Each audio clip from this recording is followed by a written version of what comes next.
हमने last class में बड़ी बेसिक बातें की थी। हमने उसमें ये देखा था कि हमारे पास सोर्सेज ऑफ फाइनेंस दो हैं, ठीक है जी।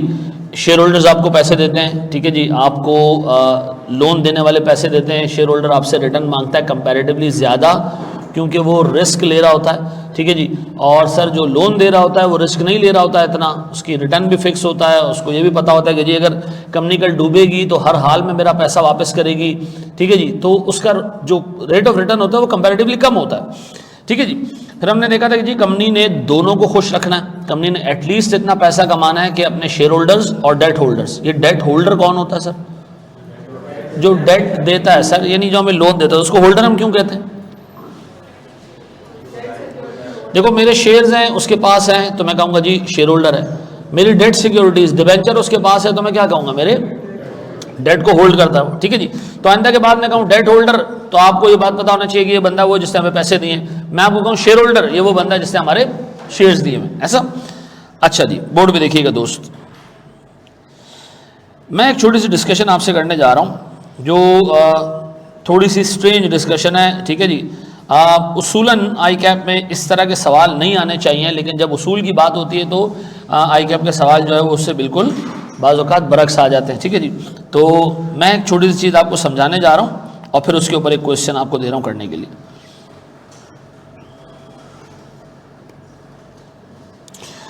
सर मुझे एक बात बताएं, ये मेरी बैलेंस शीट है। बैलेंस शीट पे मेरे पास आ रहे हैं सर, एक तरफ फिक्स्ड एसेट्स से 500 रुपए के, मेरे पास आ रहे हैं जी करंट एसेट से 200 रुपए के, ठीक है सर। मेरे पास यहां आ रही है जनाब, और ये टोटल कितने हो जाते हैं? 700। अच्छा अगर मैं आपसे कहूं जी इक्विटी मेरे पास है 450 की, लॉन्ग टर्म डेट ये है मेरे पास 250 का, तो कितने हो गए टोटल? 230। ये कितने हो गए? 680 हो गए।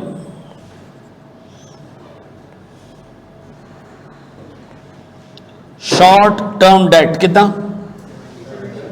70। और ये हो गए कितने मेरे पास जनाब? 700 रुपए, ऐसा।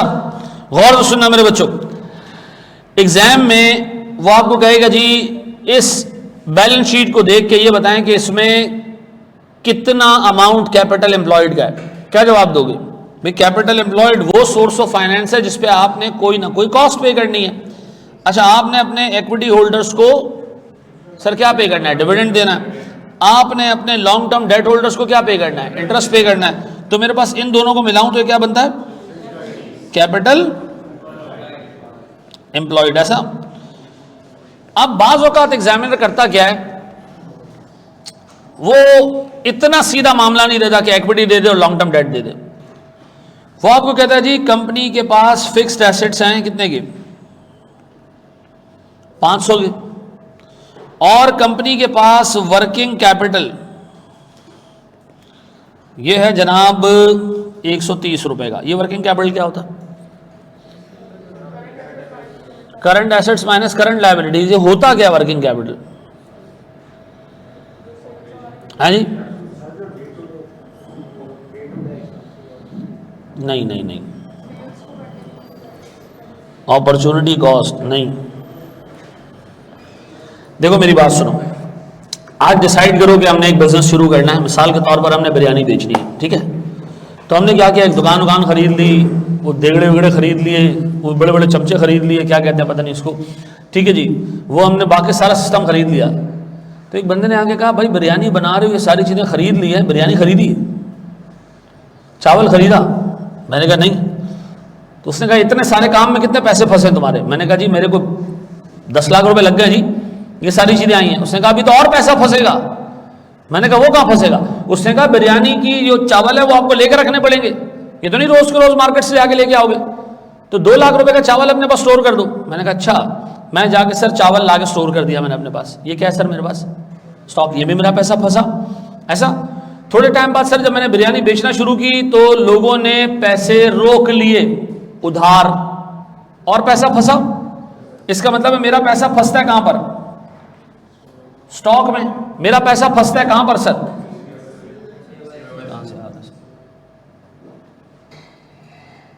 मेरा पैसा फंसता है सर किसमें?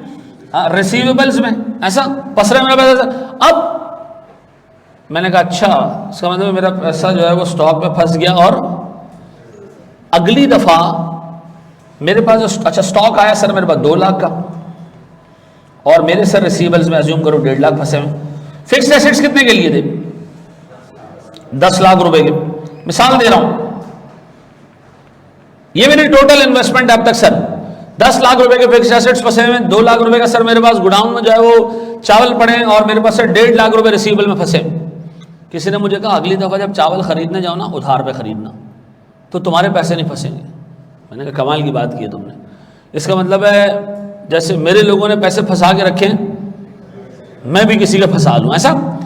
तो अगली दफा जब मैं चावल लेकर आया ना 2 लाख के बिकने के बाद, तो मैंने उसमें से 70,000 रुपए दिए, बाकी नहीं दिए।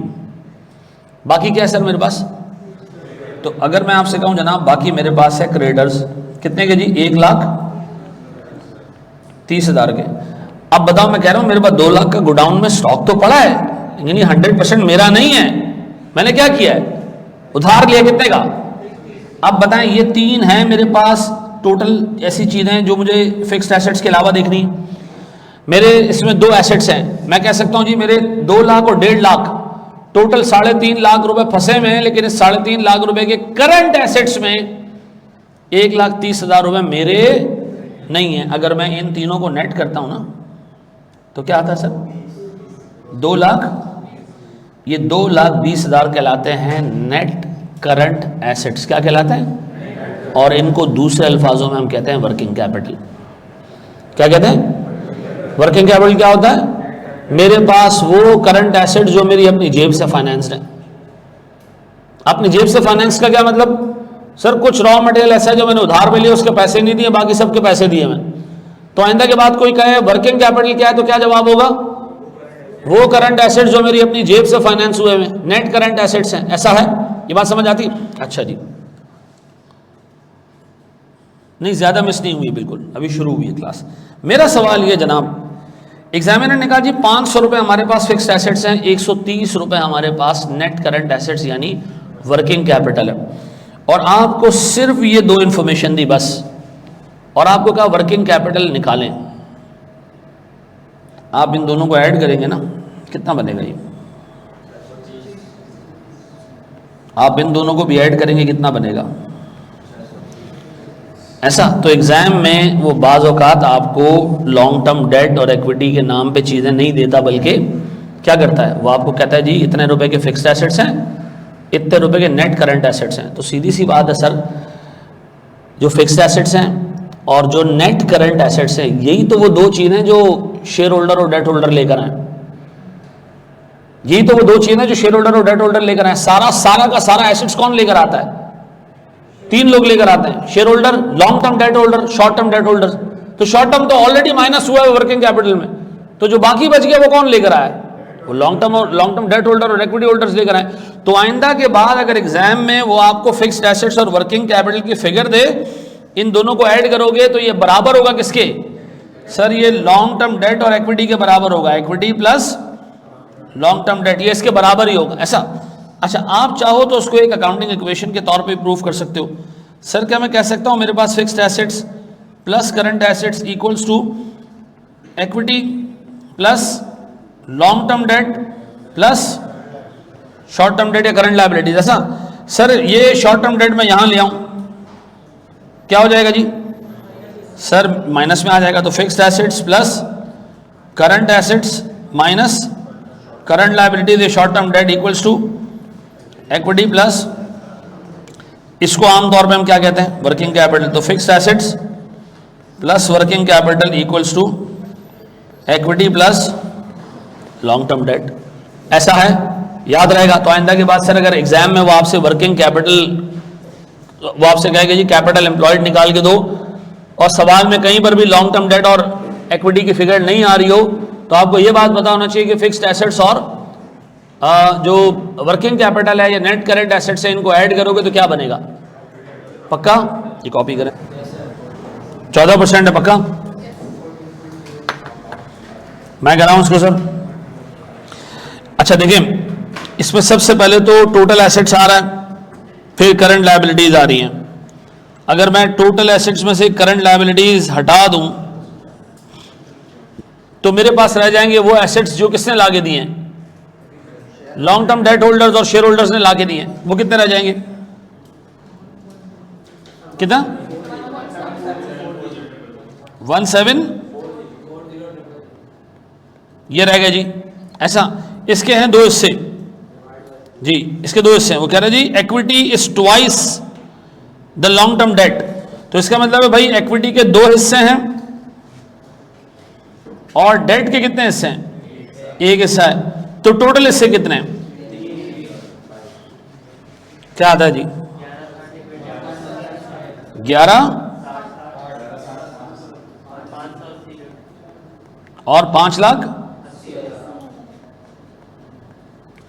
तो सर मेरे पास जो वैक आया होगा वो आया होगा जी 11,60,000। ये वाला पैसा मेरे पास 16% पे आ रहा है, ठीक है जी। 5,80,000 मेरे पास आ रहे हैं कितने पे, 10% पे, डिवाइडेड बाय व्हाट 1,740,000। ऐसे ही है, क्या आ रहा है सर ये 14%। अच्छा ये बगैर इतनी लंबी चौड़ी कैलकुलेशन के भी आ जाता, पता है कैसे, गौर से सुनो, गौर से सुनना मेरे बच्चों। मुझे बताओ इक्विटी का वेट कितना है, इक्विटी का 2/3। पूरे कैपिटल में 2/3 इक्विटी है। बंद हो गया क्या ये, मल्टीप्लाई बाय उसका रेट कितना जी 16%। पूरे डेट कैपिटल स्ट्रक्चर में 1/3 डेट है, इसका रेट कितना, निकालो ये क्या आ रहा है,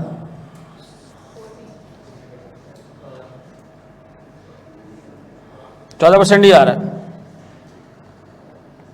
तो याद रखना बाज़ औक़ात आपको इक्विटी और डेट की वैल्यू की जरूरत नहीं पड़ती है, रेशो भी आपको पता चल जाए तो भी आप उससे काम चला लोगे, कोई टेंशन नहीं है सर। अच्छा जी बड़े एक स्टेप आगे दोस्त,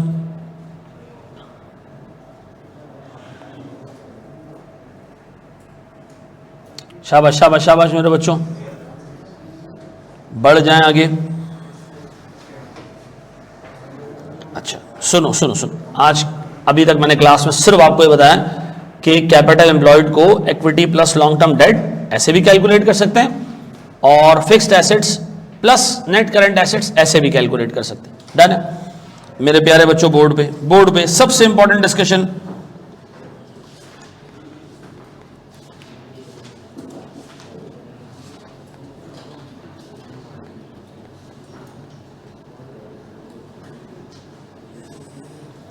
क्या लिखा मैंने मेरे बच्चों, market value versus book value. Please board पे देखिएगा, प्लीज बोर्ड पे देखिएगा, सारी चीजें छोड़ दो, सारी चीजें छोड़ दो, पूरा फोकस बोर्ड पे, सब कुछ छोड़ दो। सर ये एक बंदा है, इसका नाम है मिस्टर ए। इसने सर कंपनी में 10 रुपए इन्वेस्ट किए, कितने 10 रुपए इन्वेस्ट किए। और तो सुनना मेरे बच्चों, बहुत इंपॉर्टेंट डिस्कशन है। 10 रुपए इन्वेस्ट कर दिए, कंपनी के पास एसेट्स कितने के, कंपनी के पास एसेट्स कितने के, वही 10 रुपए इन्वेस्ट किए। तो कंपनी का एक ही शेयर होल्डर है तो एसेट्स कितने के होंगे, 10 रुपए के होंगे। कंपनी ने ये 10 रुपए आगे इन्वेस्ट कर दिए, ठीक है जी। गौर सुनना, इस बंदे ने कहा भैया मुझे 12% का रिटर्न चाहिए, कितना, तो कंपनी ने कहा भाई हम 10% ऐसी जगह इन्वेस्ट करेंगे, 10 रुपए ऐसी जगह इन्वेस्ट करेंगे जहां से 12% से ज्यादा रिटर्न मिले। अच्छा कंपनी ने रिटर्न कमाया कितना जी 15%। भाई मिस्टर ए खुश, आ भाई आ भाई, 10 रुपए के इन्वेस्टमेंट पे मैंने 12 मांगा था, ये जवान 15 दे रहे हैं। अच्छा ये सारे मामलात कौन देख रहा है, मिस बी देख रही हैं, पिंक है ना। अच्छा जी, मिस बी ने मिस्टर ए से कहा भैया ये शेयर आप मुझे बेचेंगे, हम देख रहे हैं आप 12% मांग रहे हैं और ये माशाल्लाह कंपनी आपको 15% दे रही है, तो मैं चाहती हूँ ये शेयर मैं खरीद लूँ।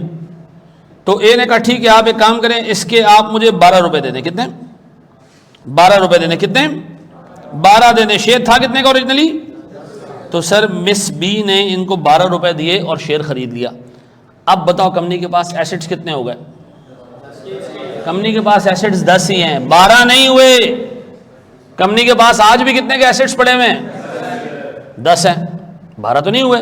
ऐसा अच्छा, कंपनी ने ये 10 रुपए के एसेट्स एक जगह से निकाले दूसरी जगह। अच्छा, अब मिस बी जो है ना, ये कंपनी की तरफ देख रही है। मिस बी कह रही है आज से मैं कंपनी की मालिक हूं, ठीक है जी, और मुझे रिटर्न चाहिए से 12% का। अब बताएं कंपनी में प्रेशर आएगा? आएगा प्रेशर। कंपनी अपने हाजिर इन्वेस्टर को खुश रखती है। हाजिर इन्वेस्टर कौन है? हाजिर इन्वेस्टर कौन है? बी है सर। बी ने कितने पैसे लगाए? भले कंपनी के पास 10 है, लेकिन बी ने कितने लगाए? बी अपनी इन्वेस्टमेंट पे रिटर्न चाहेंगी या बुक वैल्यू पे रिटर्न चाहेंगी? अपनी इन्वेस्टमेंट पे। वो कितने की है भाई? वो कंपनी को कहेंगी मैंने तो 12 इन्वेस्ट किया, मुझे 12 पे 12% चाहिए। अच्छा, कंपनी के पास एसेट्स जो भी पड़े हों, कंपनी ने अब दिमाग बना लिया जी मुझे अब 12 रुपए पे 12% का रिटर्न देना है, ठीक है जी, ये बात समझ आती है? तो मुझे एक बात बताएं सर, एक कंपनी जब अपना weighted average cost of capital निकालती है या अपना टारगेट रिटर्न रखती है, तो वो एग्जिस्टिंग शेयर होल्डर के लिए को ध्यान में रख के टारगेट सेट करती है या जो गुजर चुके हैं उनको? आज यूनिलीवर का एक शेयर 16,000 रुपए का, कितने का जी? मिसाल दे रहा हूं, अभी डीलिस्टिंग से पहले 16,000 रुपए का था, तो आपने 16,000 का एक शेयर खरीद लिया। कंपनी ने आपको 5 रुपए का डिविडेंड दिया। कंपनी ने कहा हमने आपको 50% का डिविडेंड दिया। आपने कहा कितने का? 16,000 का शेयर खरीदा, मौजूद 5 रुपए का डिविडेंड देगा, तुम कह रहे हो 50% का डिविडेंड है। उसने कहा हाँ, हम आपको थोड़ी सोच रहे हैं, वो जो आपके दादा के अब्बा के दादा थे वो हमारे पास 10 रुपए इन्वेस्ट करके गए थे भाई, उसने उस वक्त किए थे, हाजिर शेयर होल्डर के तुमने जो है वो ख्याल रखना है, ऐसा। अच्छा, कंपनी ने क्या किया, 10 रुपए पे और ज्यादा बड़ा रिटर्न कमाया और बी को देना शुरू कर दिया। बी अब भी खुश। इतने में जो है ना वो ये आया जी सी, ठीक है जी, ये सी है बिलावल टाइप का बंदा। इसने कहा जी बाजी ये शेयर मुझे आपसे खरीदना है। बाजी ने कहा मैं आपको ये शेयर भाई बोलूँ या बहन 15 रुपए में दूंगी, ठीक है जी। अब सर सी ने 15 रुपए का शेयर ले लिया। अब सी इस कंपनी से रिटर्न मांग रहा है से 11% का।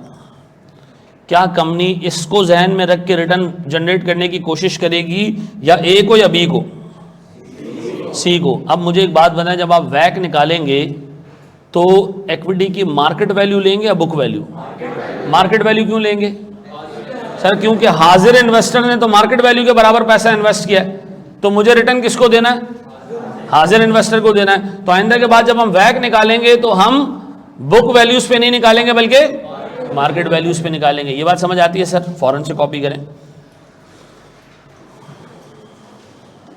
Very good sir. कंपनी को कैसे पता चलेगा कि एक शेयर हाजिर इन्वेस्टर ने कितने का खरीदा है? हैं? सीधी सी बात है, कंपनी ऐसे बाहर मुंह निकालेगी, मार्केट वैल्यू नजर आ जाएगी, कहेगी जी आज जो मार्केट वैल्यू है मैंने 80 पे रिटर्न देना है, ठीक है जी, ये बात समझ आती है? आज जो मार्केट वैल्यू है मैंने इस पर रिटर्न देना है। इन जनरल कंपनी के पास 10 हैं, लेकिन हाँ वेरी गुड सर, याद रखना कंपनी के पास एसेट्स होते हैं कम, लेकिन वो इन्वेस्टर की मार्केट वैल्यू के हिसाब से एक्सपेक्टेशन के ऊपर जो है वो रिटर्न कमा के दे रही होती है। कभी आपने सोचा एक सर्विस बेस्ड कंपनी जो है उसके पास तो एसेट्स ही नहीं होते, बहुत मामूली एसेट्स होते हैं, तो वो क्या सोच के शेयर होल्डर्स को रिटर्न देती है? देखती है जी मेरी आप उठाओ जरा सर फेसबुक का एक शेयर कितने रुपए का और उसके पीछे उसके एसेट्स देख लो, ना होने के बराबर एसेट्स है उसके। $1 का अगर सर उसका शेयर है तो उसके पीछे $0.1 के ही शायद एसेट्स हों, ठीक है जी। सर उनके इनकम कमाने का पोटेंशियल है, उसके हिसाब से सर शेयर्स की वैल्यू है, ठीक है जी। एआरटीटी की मिसाल लो, एआरटीटी के सारे एसेट्स मिला के उल्टा पटक करके भी डाल दो ना, 60 से 70 लाख के एसेट्स नहीं होंगे, लेकिन हम कमाते हैं 5 लाख रुपए साल के इसमें, ठीक है जी। जुबैर इस पे बताता हूं मैं, चलो एक जीरो कम लग गया, चलो ठीक है 50 लाख कमाते हैं हम, ठीक है। बढ़ जाए हम आगे दोस्त, आज ही दे देंगे बेटा सबको पोर्टल। चलो मेरे प्यारे बच्चों, अब सुनो सुनो सुनो, ऐ मेरे प्यारे बच्चों,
सर मुझे वैक निकाल के दे जरा शाबाश।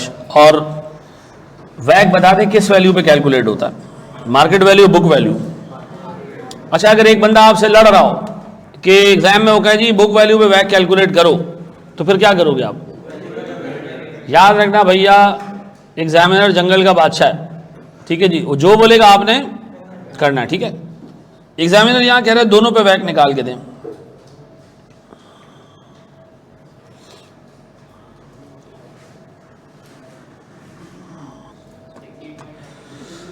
कितना जी? 16.96। अच्छा, निकालना किस पे अप्रोप्रिएट, किस पे ये निकालना?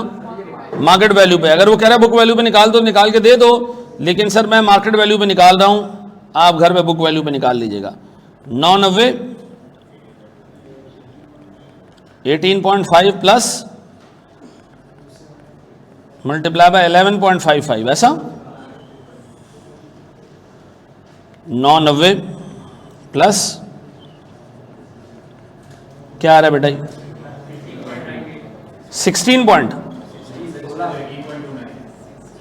16% जाने दो, मटी पाओ, 16.98 है। सही है बेटा, बस। सर अगर मैं बुक वैल्यू पे निकालता तो 600 मल्टीप्लाई बाय, ये याद रखना बुक वैल्यू पे निकालना सही नहीं है।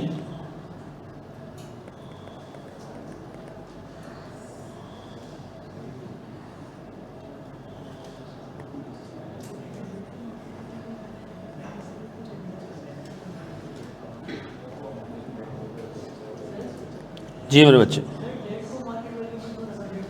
अभी बता रहा हूँ, डेट भी मार्केट वैल्यू भी आएगा, ठीक है, उसका रीज़न है जी। जो डिबेंचर है ना, उसकी भी मार्केट वैल्यू बुक वैल्यू में फ़र्क होता है। अभी थोड़ी देर में हम एक्सप्लेन करते हैं जी। कितना आ रही बेटा?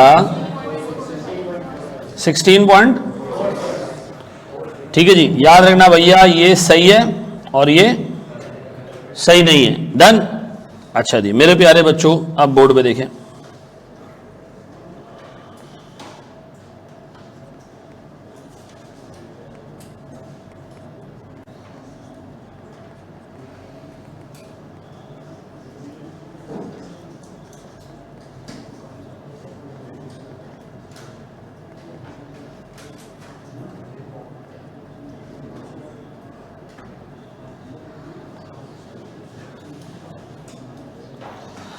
हाँ जी, मैंने अपने पास हेडिंग डाली है जी, कॉन्सेप्ट ऑफ फेयर वैल्यू, और ब्रैकेट में लिख दिया है इंट्रिंसिक वैल्यू।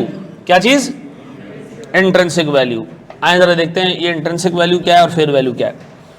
ठीक है जी, मिसाल के तौर पर भैया ये एक आईपैड है, सर मैं समझता हूं कि इसकी वैल्यू होनी चाहिए 100 रुपए, मैं समझता हूं, ठीक है।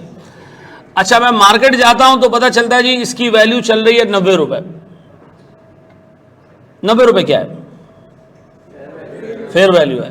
मैं समझता हूं कि इसकी वैल्यू होनी चाहिए 100 रुपए, मेरे अंदाजे से इसकी वैल्यू 100 रुपए होनी चाहिए, मैं बड़ी कैलकुलेशंस करके आया हूं, उसके हिसाब से इसकी वैल्यू 100 बनती है।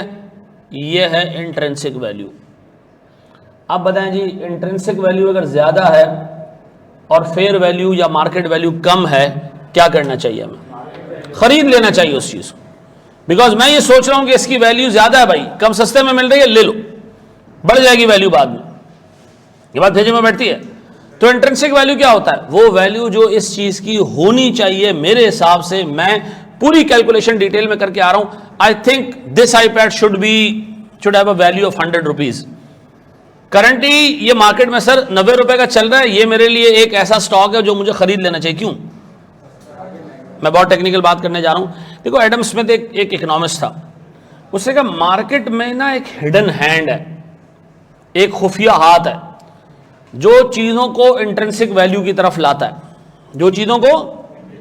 अच्छा, व्हाट इफ के इसकी मार्केट वैल्यू 90 चल रही है, मैं क्या सोच रहा हूं उसकी इंट्रिंसिक वैल्यू क्या है? अच्छा, इंट्रिंसिक वैल्यू ऐसे है कि मैंने ऐसे सोचा कि अक्कड़ बक्कड़ बम्बे वो 80 90 पूरे 100 जी 100 नहीं, ऐसे नहीं है सर, ऐसे 100 नहीं आया। हमने कैलकुलेशन की है, बाकायदा डिटेल में काम किया है, उसके बाद हमें पता चला कि जी इसकी वैल्यू 100 रुपये होनी चाहिए। हम जब मार्केट गए हमें 90 में मिल रहा है, फेयर वैल्यू 90 है, मार्केट वैल्यू 90 है, इंट्रिंसिक वैल्यू कितनी है 100 है, तो हमें खरीद लेना चाहिए। क्यों? क्योंकि एडम स्मिथ कहता है वो हिडन हैंड इस चीज की मार्केट वैल्यू को अभी थोड़े टाइम में किस पे ले आएगा, 100 पे ले आएगा। व्हाट इफ के 110 का मिल रहा होता तो नहीं खरीदना चाहिए, इंतजार करना चाहिए। और अगर अपने पास पड़ा हुआ तो बेच दो। क्यों? अच्छे रेट मिल रहे हैं, बेच दे भाई। क्यों? क्योंकि एडम स्मिथ क्या कहता है, वो जो खुफिया हाथ है वो भी क्या करेगा, इस प्राइस को नीचे ले आएगा। अब बताएं जी, हमारी जो मार्केट है उसमें किसी भी चीज़ की जो भी वैल्यू चल रहा है, हमारी अजम्पशन है कि वो किस तरफ मूव करेगी, इंट्रिंसिक वैल्यू की तरफ। इंट्रिंसिक वैल्यू क्या है सर?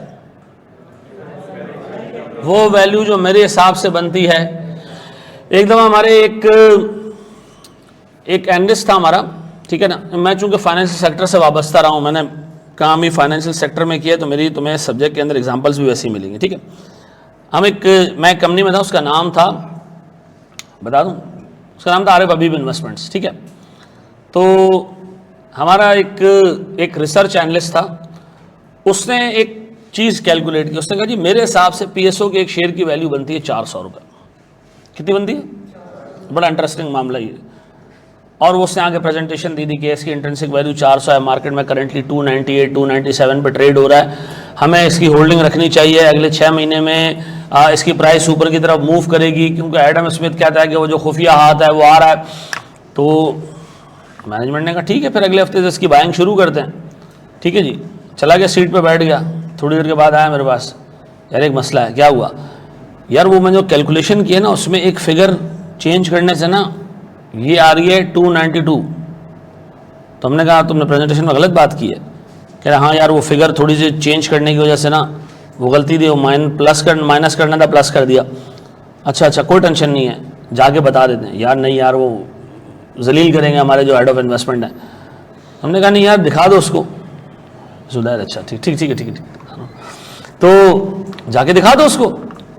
मैं उसको पूरी हिम्मत दी, चला गया जी। मतलब सर वो गलती हो गई थी। उसने कहा कोई मसला नहीं, हमने बाइंग नहीं की अभी, 292 है ना, तो फिर हम नहीं करते बाइंग, ठीक है। वो बाइंग इसलिए नहीं करते हम कि बहुत हाई रेट है भाई, है अभी करंटली 296 298 पे चल रहा है, तो हमें बाय नहीं करना चाहिए। चले गए, सीट पे बैठ गए हम। फिर आया जी 1 घंटे बाद, कहते हैं यार वो माइनस ना प्लस ही होना था। मैंने कहा जा अभी खुद बता गया, ठीक है ना, खुद बता गया, इंसान का बच्चा बन, जलील हुए हम, ठीक है ना। अच्छा पहले पिछली दफ़ा ना सीईओ ने बड़ी तारीफ़ की कि यार वेरी गुड यार, अगर आप लोगों से गलती हुई और आपने कंपनी के नुकसान होने से पहले आगे बता दिया, it's a very good approach यार, बंदे को स्ट्रेट फॉरवर्ड होना चाहिए। तो मैंने कहा जा तेरी तारीफ़ भी की थी, दोबारा बता दे, खुश हो जाएंगे, बोलेंगे यार वाकई बंदे ने, बंदा क्या बोला, उसको वो गालियाँ पड़ी कि तुम नशे में काम करते हो, फाइनल प्रोडक्ट लेकर आओ मेरे पास, ये क्या लगाया हुआ तुमने। तो मुझे बताओ कैलकुलेट क्या कर रहा था, कैसे कैलकुलेट कर रहा था। एक लंबा चौड़ा फाइनेंशियल मॉडल लगाया था उसने कि अगले साल इसकी सेल्स इतनी होगी, ये इतना आएगा, वो इतना आएगा, ये एक्सपोर्ट्स इतनी करेगी, इंपोर्ट इस रेट पे होगा, ठीक है जी, फलाने एडिटिव्स इससे लिए जाएंगे, वो उससे लिए जाएंगे, ठीक है जी। सारी कैलकुलेशंस के बाद उसने कहा हमारे हिसाब से वैल्यू बनती है जी 400, ठीक है जी। ये क्या कैलकुलेट करते हैं हम। अब बताओ मैं अभी इस पूरे बीएफडी के या एमएफए के कोर्स में हम क्या अज्यूम करेंगे, फेयर वैल्यू और इंट्रिंसिक वैल्यू अलग अलग है? नहीं, हम अज्यूम करेंगे कि इस वक्त मार्केट में जो चीज़ जिस रेट पे चल रही है वही उसकी फेयर वैल्यू है, वही उसकी इंट्रिंसिक वैल्यू है। ये बात समझ आती है? वही उसकी फेयर वैल्यू है, वही उसकी इंट्रिंसिक वैल्यू है, ऐसा। अब बोर्ड पे लिखना मेरे प्यारे बच्चों, सुनो जी। मैंने सर खरीदा एक मकान, ये एक मकान है सर, गौर सुनना मेरे बच्चों। इस मकान की लाइफ है 5 साल, कहते हैं 5 साल लाइफ है इस मकान की। नहीं जी, ये मैं हूं, ये मेरी जेब में 100 रुपया पड़ा हुआ है। गौर सुनना, मैंने सोचा ये खरीदूं, मकान खरीदूं या पैसा बैंक में रखवा दूं। अच्छा मैंने बैंक को फोन किया, मैंने कहा बैंक अगर मैं आपके पास सूद पे पैसा रखवाऊं तो बैंक ने कहा हम आपको रिटर्न देंगे 10% का। कितने का? मैंने कहा यार नहीं, कम है रिटर्न। ये क्या है जी? मकान खरीद लेते जी, मकान खरीदते हैं, 10% का रिटर्न कम है। मकान खरीदते हैं, थोड़ा किराया वराया मिलेगा, मज़ा आएगा। तो मैंने सोचा कि मकान में पैसे डालूंगा तो मकान तो गिर भी सकता है, मकान जो है वो किराएदार एक दफ़ा अंदर बैठ जाए तो सर वो मे भी खाली ना करें, मेरा मकान डूब जाए, हत्या लिया जाए। तो भाई मैं इस मकान से रिटर्न चाहता हूं कितने का? 12% का। क्या मकान से 12% का रिटर्न मांगना लॉजिकल है या नहीं है? लॉजिकल है। क्यों? बैंक में पैसा रखोगे रिस्क नहीं है, मकान में पैसा डालोगे रिस्क है। अब मैंने सोचा जी ये मकान पे मेरा रिक्वायर्ड रेट ऑफ रिटर्न कितना है? 12%। इस मकान की लाइफ है 5 साल, ये 5 साल बाद गिर जाएगा, खत्म हो जाएगा, टूट फूट जाएगा, दीवारें इसकी जो है वो गिर जाएंगी, खत्म हो जाएगा। सर गौर से सुनना मेरे बच्चों, मैंने मकान लेना किस लिए? किराए पे दे देना है सर, किराए पे देना है। तो मेरा अंदाजा है कि अगले 5 सालों तक इस मकान से मुझे किराया मिलेगा 50 रुपये, 40 रुपये, 40 रुपये, 30 रुपये और 25 रुपये। ये 5 साल हैं जो मुझे किराया मिलेगा सालाना। अब बताओ मैं इस मकान के लिए कितने पैसे पे करूं? कैसे पता चलेगा कि इस मकान के लिए हमें कितने पैसे पे करने चाहिए? क्या करना चाहिए सर? सर आपको किसी भी चीज की फेयर वैल्यू यानी इंट्रिंसिक वैल्यू मालूम करनी है तो उस एसेट से मिलने वाले कैश फ्लोज की प्रेजेंट वैल्यू निकालने। किस रेट से? किस रेट से? ना इंटरेस्ट रेट से नहीं, रिक्वायर्ड रेट से। किससे?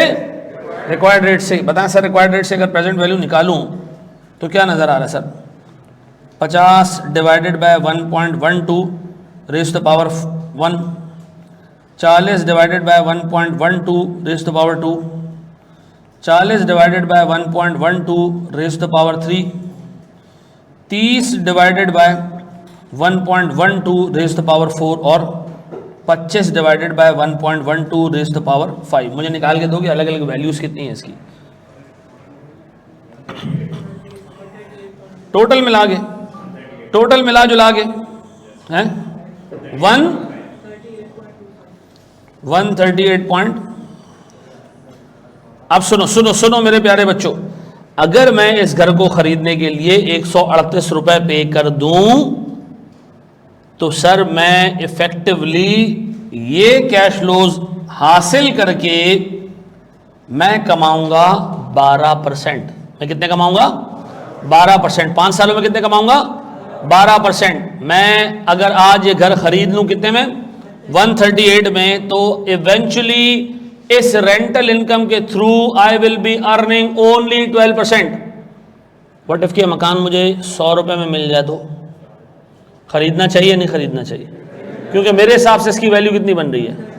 138। अगर ये मुझे 100 में मिल जाए तो, और अगर ये 150 में मिल रहा है तो फिर आप 150 का खरीद तो लोगे, फिर 12% कमा नहीं पाओगे। ये बात समझ आती है? तो अब बताएं किसी चीज की फेयर वैल्यू या इंट्रिंसिक वैल्यू मालूम करने है तो तरीका क्या है उसका? सर आप इसकी कैश फ्लोज की प्रेजेंट वैल्यू निकाल लें किससे? Required rates. अच्छा आप सुनो सुनो सुनो सुनो सुनो गौर से सुनना मेरे बच्चों। सर मेरे साथ साथ ना इधर एक और बंदा भी है, उसका नाम है सर गुलाम रसूल। गुलाम रसूल जो है ना मेरे से ज़्यादा फाइनेंशियली स्ट्रांग है, और बैंक ऐसे कस्टमर को ढूंढती है कि ये बंदा है और हमारे पास पैसे रखवाए, तो बैंक इसको रिटर्न ऑफर कर रही है 12% का। कितने का? ये भी इस घर को खरीदना चाह रहा है, लेकिन ये चाह रहा है कि अगर मैं मकान में पैसा इन्वेस्ट करूंगा ना तो then I will be needing a return of say 15%। अब बताएं क्या इसके लिए और मेरे लिए मकान की इंट्रिंसिक वैल्यू सेम होगी? नहीं सर। क्यों? सर इसका रिक्वायर्ड रेट 15% है, ये प्रेजेंट वैल्यू निकालेगा तो मे बी मकान की वैल्यू निकलेगी 115, तो ये मैक्सिमम मकान के लिए कितने पैसे देगा? 115 देगा। तो मुझे बताएं इंट्रिंसिक वैल्यू क्या सारे इन्वेस्टर्स के लिए सेम होती है? नहीं। इसका रीजन ये है कि किराया चेंज हो जाएगा सारे इन्वेस्टर्स के लिए? नहीं, किराया उतना ही है। क्या चेंज होगा? रिक्वायर्ड रेट चेंज हो जाएगा। ऐसा रिक्वायर्ड रेट हर इन्वेस्टर अपनी अवेलेबल अपॉर्चुनिटीज के हिसाब से सेट करता है। वो देखता है कि जी मुझे बैंक से अगर 12 मिल रहा है तो मैं पागल थोड़ी हूं, मैं घर से 12 लूंगा। मैं घर से कितने मांगूंगा फिर? अच्छा मेरे से फारिग आदमी बैंक से अगर 10% ले रहा है तो मकान से कितने मांगेगा? 10 से ऊपर ही मांगेगा। तो मुझे एक बात बताएं कि इंट्रिंसिक वैल्यू किसी भी एसेट की सबके लिए सेम होती है? नहीं सर। अब बताएं सर, अगर एक एसेट की वैल्यू सबके लिए सेम होती तो कोई ट्रेड ही नहीं होती दुनिया में।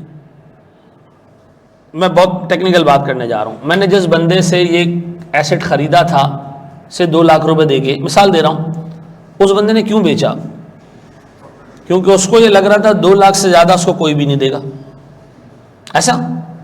और मुझे क्या लग रहा था 2 लाख से कम में ये बेचूंगा नहीं, मुझे लगता है कि मैं 2 लाख से ऊपर भी बेचूंगा। तो क्या दोनों की थिंकिंग सेम थी? नहीं। उसका रीजन क्या है? इसकी इंट्रिंसिक वैल्यू उसकी नजर में 2 लाख रुपए थी, मेरी नजर में इसकी इंट्रिंसिक वैल्यू 2 लाख से, तभी तो मैंने खरीदा। तो मुझे बताएं, क्या एक एसेट की वैल्यू सारे इन्वेस्टर्स के लिए सेम होगी? नहीं सर, सारे इन्वेस्टर के लिए सेम। और वो उसका रीजन क्या है? हर एक इन्वेस्टर के लिए कैश फ्लो अलग होंगे। नहीं सर, क्या अलग होगा? अच्छा, अब मुझे एक बात बताएं, आइंदा के बाद मैं किसी भी एसेट की अगर फेयर वैल्यू निकालना चाहूं या दूसरे अल्फाजों में इंट्रिंसिक वैल्यू निकालना चाहूं तो तरीका क्या है उसका? सबसे पहले आप ये डिटरमिन कर लें कि आपका रिक्वायर्ड रिटर्न कितना है, आप कितना रिटर्न चाहते हो एक एसेट से। फिर ये डिटरमिन कर लें कि उस एसेट से पूरी यूजफुल लाइफ में कितना कैश फ्लो जनरेट होगा, और फिर आप क्या निकाल लें? उसकी प्रेजेंट वैल्यू निकाल लें। सर मुझे बताएं, अब ये 2 ही चीज़ें तो हमें मालूम करनी है पूरे कोर्स में। रिक्वायर्ड रेट निकालना है, कैश फ्लोज रखने हैं, प्रेजेंट वैल्यू निकालनी है। सिर्फ ये 2 काम करने के 45 मार्क्स हैं तुम्हारे कोर्स के अंदर। कितने? 45 नंबर। कैश फ्लो ड्राफ्ट करना है, 2 टॉपिक है कैश फ्लो ड्राफ्ट करने के। कौन से? एनपीवी भी और बजटिंग भी। और एक बहुत बड़ा टॉपिक है वैट का, क्या मालूम करने का? रेट मालूम करने का। कौन सा रेट? Required rate. ऐसा कॉपी करें सर इसको।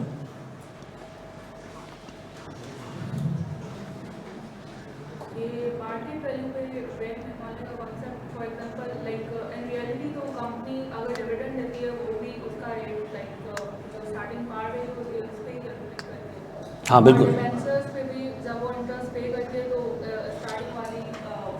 स्टार्टिंग वाली रेट भी कर रही होती है। मार्केट में इंटरेस्ट रेट चेंज हो रहा होता है, तभी डिवेंचर की वैल्यू भी चेंज हो रही होती है। अभी आगे जाके हमने डिस्कस करना है इसको। बुक वैल्यू पे ही होती है, स्टार्टिंग वाली भी होती है। बिल्कुल ठीक। मार्केट वैल्यू मैं अभी थोड़े से टाइम में जब हम डेट पढ़ेंगे ना, तो सबसे इंपॉर्टेंट है ही डेट की मार्केट वैल्यू, इक्विटी से ज़्यादा इंपॉर्टेंट है। ठीक है, अभी हम पढ़ेंगे कि ऐसा क्यों है, थोड़ा सा आगे जाने दो उसको। ठीक है, देने वाली ज़ात अल्लाह की है, आपको भी मिलेगा इंशाल्लाह ताला, टेंशन ना लें। मेहनत कर हसद ना कर, है बस पे लिखा होता है ना। अच्छा, बोर्ड पे लिखिएगा दोस्त। अब मुझे एक बात बताएं सर, ये मैं हूं, मैं जाता हूं सर सुबह सुबह एक कंपनी, उसका नाम है फ्लाइंग सीमेंट। इस तरह नाम सुना है किसी ने? हाँ, फ्लाइंग सीमेंट का नाम नहीं सुना? फौजी सीमेंट, फौजी तो हर जगह है। फौजी कैमरा, फौजी दाल, फौजी सीमेंट, ठीक है जी, फौजी हथौड़े, ठीक है जी, सब हर जगह। एक बंदा जो है ना वो मेरे थोड़े पॉलिटिकल व्यूज़ बड़े ख़तरनाक हैं। एक बंदे को ना कोई स्पेशल किस्म की दोज़ख मिलेगी। उसने मुल्क का ना बेड़ा गर्क नहीं किया, मुल्क के मुस्तकबिल में आने वाले सब चीज़ों का बेड़ा गर्क किया। उसका नाम था परवेज़ मुशर्रफ। उसने जो पावर एंजॉय की, उसने हर सेक्टर पे आर्मी का बंदा बिठाया उसके। अच्छा, वो चूंकि आर्मी का बंदा भी था और वो प्रेसिडेंट भी था, तो उसके बाद आने वाले आर्मी चीफ को लगा कि यार इतनी पावर उसके पास भी होनी चाहिए कि वो आर्मी का चीफ भी रहे और माशाल्लाह सदर भी रहे। तो अब चूंकि ये होता ही है ना कि जो सक्सेसर होता है वो आपको देखता है कि यार इसके बाद इतनी पावर थी तो एटलीस्ट इतनी तो मेरे पास भी होनी चाहिए। तो अब वो जो उसके बाद आने वाले लोग हैं तमाम उस लेवल की पावर एंजॉय करना चाहते हैं। बोर्ड में देखो सर, एक फ्लाइंग सीमेंट है। मैं सुबह सुबह एक कंपनी में पहुंच गया फ्लाइंग सीमेंट में। मैंने कहा जी फ्लाइंग सीमेंट वाले भाई, मुझे आपके पास पैसा इन्वेस्ट करना है, तो अगर मैं आज आपको 100 रुपए दे दूं तो आप मुझे कब वापस करेंगे? फ्लाइंग सीमेंट वाले ने कहा भाई कुछ समझ बॉन्ड का नशा करता है तू, हैं? मैं कंपनी को जब पैसे दे देते हैं वापस नहीं मांगते हैं। उसने कहा यार ये रूल तो बीवी का समझ में आता है, लेकिन आपको मैं पैसे दे के वापस नहीं मांगू, ये क्यों भाई? मैं तो इन्वेस्ट कर रहा हूं ना। उसने कहा हाँ, लेकिन आपका जो प्रिंसिपल अमाउंट है ये आपको वापस नहीं मिलेगा। तो मैंने कहा वो क्यों? उसने कहा जब कंपनी बंद होगी तब मिलेगा। तो मैंने कहा आप लोग बंद कब हो रहे हैं? उसने कहा हम बंद ही नहीं होंगे। Company is a perpetual structure. Company क्या है? परपेचुअल स्ट्रक्चर है सर। उससे कहा हम तो बंद नहीं हो रहे। तो मैंने कहा फिर अगर मैं आपको 100 रुपए दूंगा तो मुझे क्या मिलेगा? उन्होंने कहा साईं आपको डिविडेंड मिलेगा। मैंने कहा अच्छा, मतलब हर साल थोड़ा थोड़ा मिलेगा? उसने कहा जी। तो मैंने कहा यार मैं ये चाहता हूं कि मैं आपके पास से 15% का रिटर्न कमाऊं। कितना? इस 100 रुपए में मुझे 15% का रिटर्न चाहिए। तो फ्लाइंग सीमेंट ने कहा हम हर साल 20 रुपए का डिविडेंड देते हैं 100 रुपए की इन्वेस्टमेंट पे। कितने का? 20 रुपए का डिविडेंड देते हैं। मुझे एक बात बताओ, क्या इस कंपनी में पैसा इन्वेस्ट करना चाहिए? कैसे पता चला तुम्हें? सर 100 रुपए पे 15% 15 रुपए बनते हैं। ये कितने दे रहा है? ये 20 रुपए दे रहा है। एक तरीका तो ये सर चीज़ों को जज करने का, लेकिन हम इस तरीके से नहीं जाएंगे। हम क्या जाएंगे सर, वो जरा सुनिएगा दोस्त, ये दिमाग में रखना। एग्जाम्पल तुम्हारे सामने खुली भी पड़ी है। मुझे एक बात बताओ, प्रेजेंट वैल्यू निकालने की का टेक्निक आता है ना तुम्हें? प्रेजेंट वैल्यू एन्युटी का पता क्या होता है?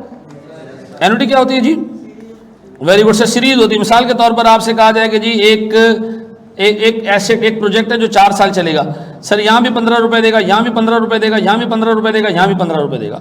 ठीक है जी, या 150 देगा, 150 देगा, 150, ये 4 जगह 150 रुपए देगा। आपने चारों की प्रेजेंट वैल्यू निकालनी है, कहां पर लेकर आनी है? ईयर 0 पे। तो चारों की अलग अलग प्रेजेंट वैल्यू भी निकाल सकते हैं और क्या कर सकते हैं? एन्युटी भी लगा सकते हैं। अज्यूम करो हमारे पास 10% का रेट है, तो मैं ऐसे कर सकता हूं 150 इंटू 1 माइनस 1 प्लस, मिसाल दे रहा हूं 10% रेज़ टू द पावर 4। ये एन्युटी का आइडिया जो बचपन में हम करते थे, कितना आता सर? ये 470 जो भी है, ये है एन्युटी। एक series of cash flows calculate करने का तरीका। अब और सुनना, अगर मैं इस फॉर्मूला को जरा तरीके और तमीज से लिखूं, क्या मैं कह सकता हूं जी प्रेजेंट वैल्यू बराबर है आर यानी कि rental multiply by 1 minus 1 plus I raise to the power minus N divided by. अब मैंने कहा जी फ्लाइंग सीमेंट वाले बाबू आप मुझे सालाना कितना डिविडेंड देंगे? उन्होंने कहा 20। मैंने कहा कब तक देंगे? 4 साल, 5 साल, कितने साल? उसने कहा हमेशा हमेशा हमेशा। हमने कहा हमेशा कब? उसने कहा कयामत का सूर फूंकते वक्त। जैसी कयामत का सूर फूंका जाएगा, सब उड़ रहे होंगे तो आप भी हमारे साथ उड़ जाएगा। ठीक है जी, बस उस वक्त कंपनी बंद हो जाएगी, उसके बाद डिविडेंड लेके आपको क्या फायदा? ठीक है जी, तो उस वक्त तक हम आपको डिविडेंड देंगे। मैंने कहा अच्छा ठीक है। इसका मतलब है डिविडेंड मिलने वाला है किसमें? परपेचुटी में। अब मैंने कहा परपेचुटी में इस फंक्शन से अगर मैं प्रेजेंट वैल्यू निकालूं, निकलेगी? निकलेगी का मतलब ये है कि सर ये हो जाएगा प्रेजेंट वैल्यू बराबर है R into 1 minus 1 plus I raise to power minus infinity. ऐसा एन का मतलब है इन्फिनिटी, नंबर ऑफ ईयर्स। मैं चाह रहा हूं सारे डिविडेंड्स की प्रेजेंट वैल्यू निकाल लूं, इंट्रिंसिक वैल्यू निकाल लूं, तो पता चला जी ये तो इन्फिनिटी आ जाएगा। अब सर मैथ्स ये कहती है कि जिस चीज की पावर इन्फिनिटी है ना, जिस चीज की पावर इन्फिनिटी है उसकी वैल्यू 0 है। उसकी वैल्यू क्या है? तो सर ये मेरे पास रिड्यूस होकर फंक्शन क्या रह जाएगा? R into 1 minus 0 divided by ऐसा। अच्छा ये 0 तो कुछ उखाड़ेगा नहीं, तो आप क्या जाते हो जी present value equals to R into 1 over I. और सर ये 1 है तो ये आर को अपने साथ मिला लेगा, ये हो जाएगा आर ओवर आई। ऐसा अब बताओ ये जो डिविडेंड मिलने वाला है ये परपेचुटी में मिलने वाला है। ऐसा परपेचुटी में मिलने वाला है। कब तक मिलेगा? कयामत तक। ऐसा तो ये क्या हो गया मेरे लिए? आर। आई क्या है जी? Required return. कितना रिटर्न चाह रहे हो जी? तो बताएं सर मैं अगर इसकी इंट्रिंसिक वैल्यू या फेयर वैल्यू निकालने जाऊं तो ये कितनी होनी चाहिए? 20 डिवाइडेड बाय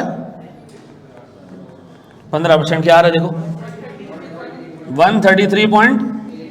अच्छा मुझे बताओ मेरे हिसाब से इसकी मार्केट वैल्यू कितनी बननी चाहिए? ये कितने में मिल रहा है? क्या इसमें पैसा इन्वेस्ट करना चाहिए? Yes sir. अब बताएं आइंदा के बाद अगर मुझे किसी शेयर की मार्केट वैल्यू निकालनी है, किसी शेयर की मार्केट वैल्यू निकालनी है, तो मैं शेयर की मार्केट वैल्यू कैसे निकालूं? Market value of a share मुझे रखना चाहिए डिविडेंड ऊपर और डिवाइड कर देना चाहिए किससे? रिक्वायर्ड रेट यानी कि टेक्निकली कॉस्ट ऑफ इक्विटी। एक इन्वेस्टर जो रिटर्न चाहता है वो कंपनी के लिए क्या है? कॉस्ट ऑफ इक्विटी है।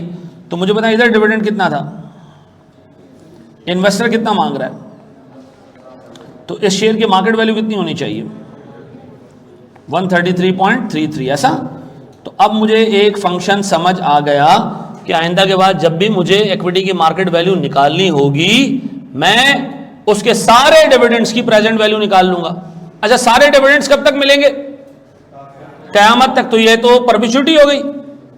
एन्युटी की ऐसी फॉर्म जिसमें कयामत तक पैसा मिले उसको हम क्या कहते हैं? परपेचुइटी। परपेचुइटी की प्रेजेंट वैल्यू कैसे निकलती है? R over I. तो अब आइंदा के बाद सर जब मुझे किसी भी शेयर की मार्केट वैल्यू मालूम करनी होगी तो मैं क्या करूंगा? डिविडेंड लूंगा, उसको डिवाइड कर दूंगा किससे? रिक्वायर्ड रेट ऑफ रिटर्न से। तो मुझे क्या मिल जाएगा? उसकी मार्केट वैल्यू, फेयर वैल्यू या टेक्निकली इंट्रिंसिक वैल्यू। ये बात समझ आती है? क्योंकि हमारी असम्पशन क्या है? Market value intrinsic value same होगी। ऐसा है, ये कॉपी करें सर।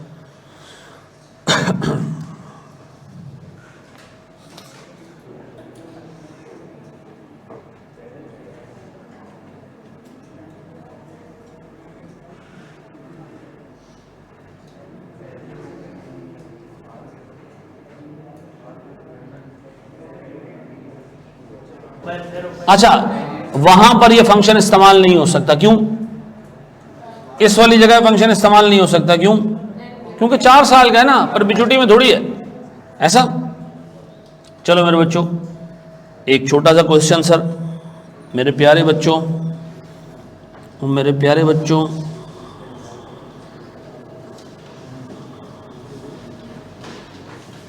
आ जाओ जी।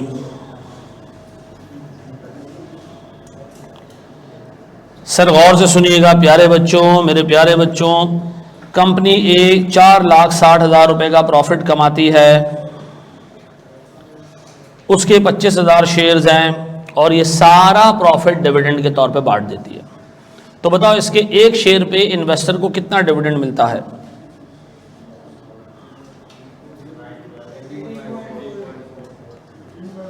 कितना? 18.4 क्या है? डिविडेंड है पर शेयर। ऐसा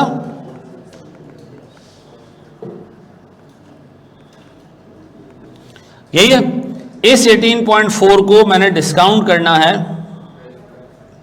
12.5% से। तो बताओ एक शेयर की वैल्यू कितनी हो जाएगी सर? कितना हो जाएगा जी? 1। ये एक शेयर की वैल्यू है। पूरी कंपनी की मार्केट वैल्यू बता सकते हो कैसे? नंबर ऑफ शेयर्स कितने हैं? Market value of 147.2 multiply by 25,000। ऐसे ही क्या आता है सर? 3 अब इसका मतलब है मेरे सामने एक फंक्शन ज़हन में बैठ गया कि market value of a share equals to dividend over K. ऐसा। अब गौर तो सुनो, क्या इसको मैं रीअरेंज कर सकता हूं? कैसे? क्या मैं कह सकता हूं जी मेरे पास के ई बराबर है डिविडेंड ओवर मार्केट वैल्यू पर। अब एक बात बताओ, गौर से सुनो, आपको ये बाकी की तीन कंपनियों का हिसाब किताब निकाल लोगे हैं? किसी में आपको रेट चाहिए, किसी में आपको मार्केट वैल्यू चाहिए, ऐसे ही है? ऐसे ही ना? यह भी आप कर लोगे। अब मेरा एक सवाल है, मैंने आपसे कहा था शेयर होल्डर कंपनी को कैसे बताता है कि मुझे इतना रिक्वायर्ड रिटर्न चाहिए? कंपनी में आता है, बताता जी हैं, हफ्ते के दिन आता है, इतवार के दिन आता है, किस दिन आता है हैं? क्या होता है जी? कैसे बताएगा वो? गौर से सुनना, ये देख रहे हो मार्केट वैल्यू, ये चेंज होगी, ये चेंज होगा, ये चेंज होगी, क्या ही चेंज होगा? सर जब लोग शेयर्स मार्केट में ज्यादा डिमांड करना शुरू करते हैं कि लाओ मुझे शेयर चाहिए चाहिए चाहिए, शेयर की प्राइस क्या होती है? बढ़ जाती है। कंपनी का नखरा बढ़ जाता है जी। कंपनी कहता है अब मैं उतना रिटर्न थोड़ी दूंगी, शेयर होल्डर कहता है हाँ ठीक है कम रिटर्न दे दो, तो मार्केट वैल्यू बढ़ने से रिक्वायर्ड रिटर्न क्या हो जाता है, कम हो जाता है। इसका मतलब है शेयर होल्डर कंपनी को आके नहीं बताता कि मुझे चाहिए, वो मार्केट वैल्यू को ऊपर नीचे करता है और एज अ रिजल्ट क्या कैलकुलेट होता है, कॉस्ट ऑफ इक्विटी कैलकुलेट होती है। ये बात समझ आती है। अब बताओ जी, आपको नजर आ रहा है एक शेयर की रोज वैल्यू बढ़ रही है, इसका क्या मतलब है, उसका शेयर होल्डर रिक्वायर्ड रेट कम करता जा रहा है, तभी तो क्या हो रही है सर, उसकी वैल्यू बढ़ती जा रही है। तो वो आके बताता नहीं है कि आज मुझे इतना रिटर्न चाहिए, नहीं, वो क्या करेगा, वो मार्केट वैल्यू ऊपर नीचे कर देगा। ठीक है जी, मार्केट वैल्यू बढ़ रही है, इसका मतलब investor is willing to invest at lower rates, और मार्केट वैल्यू कम हो रही है, इसका मतलब इन्वेस्टर कह रहा है भाई लांती कंपनी है, ज्यादा रिटर्न दोगे तो इस कंपनी में आएंगे पैसा इन्वेस्ट करने के लिए। तो क्या हो रहा है सर, उससे मार्केट वैल्यू, क्या ये आपको जानना जरूरी है, अभी नहीं, आगे जाके, लेकिन आपको बस इतना पता होना चाहिए कि एक कंपनी की मार्केट वैल्यू कैसे निकलेगी। शाबाश। सारे डिविडेंड्स के हम क्या निकाल लें, प्रेजेंट वैल्यू निकाल लें, किस रेट से, रिक्वायर्ड रेट से। रिक्वायर्ड रेट किसका, शेयर होल्डर का। मनुष्यों, शेयर होल्डर का रिक्वायर्ड रेट ले लो, अपना डिविडेंड ले लो और डिवाइड करके क्या निकाल लो, मार्केट वैल्यू निकाल लो, ऐसा है। अच्छा जी, अब एक काम करें, जरा मुझे कंपनी बी का हिसाब किताब करके दें, शाबाश, जल्दी से।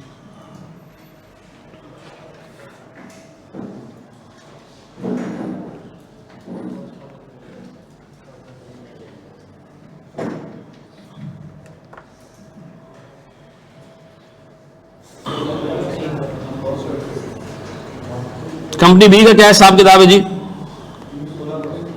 16। अच्छा, कैसे निकाला सर ये 16? पहले डिविडेंड पर शेयर निकाल लो, कितना जी, 40 रुपए। 3 मिलियन डिवाइडेड बाय, वैसे डिविडेंड पर शेयर ना भी निकालो तो काम बन जाएगा सर। 3 मिलियन डिवाइडेड बाय 75,000, पक्का क्या आ रहा है सर, 40 रुपए पर शेयर। अब एक बात बताएं, मार्केट वैल्यू पर शेयर कितनी है जी? सर मेरे पास 250 रुपए। तो सर मेरे पास के ई बराबर है sir market value per share, sorry 40 divided by market value per share, dividend divided bye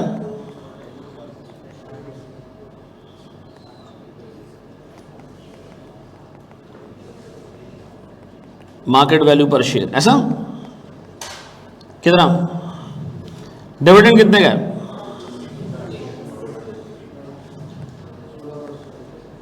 16%, यही है सर। इसी तरह कंपनी सी, कंपनी सी का क्या है जी?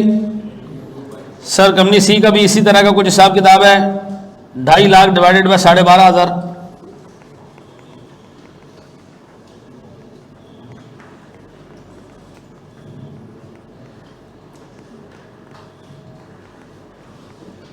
कितना आ रहा है जी डिविडेंड पर शेयर?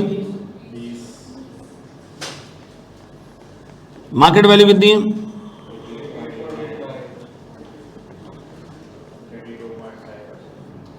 22 पॉइंट,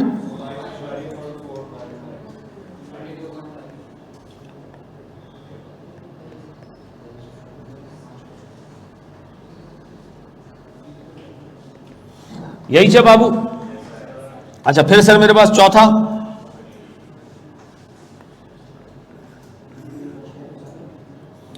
बताएं सर मेरे पास। अच्छा मैं इसको थोड़ा अलग तरीके से कर रहा हूं, मैं डायरेक्ट डिविडेंड उठा रहा हूं सारा और उसको डिवाइड कर रहा हूं किससे, 8% से। इससे डायरेक्ट मार्केट वैल्यू आ जाएगी पूरी कंपनी की।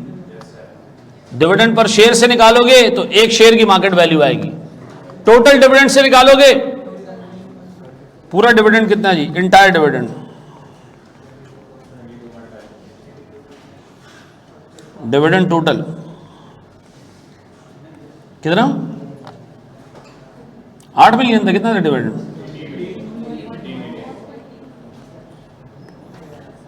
18 मिलियन।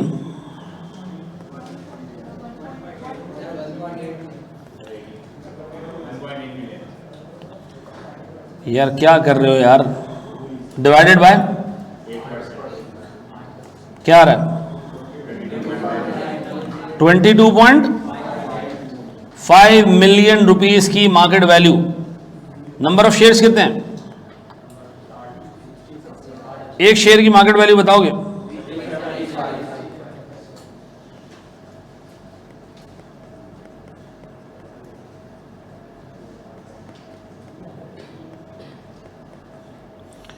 $22.5 मिलियन डिवाइडेड बाय 60,000 कितने हैं?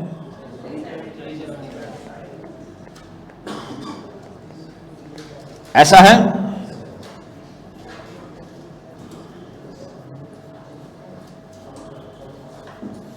रुक जाओ प्यारे बच्चों, मेरे प्यारे बच्चों,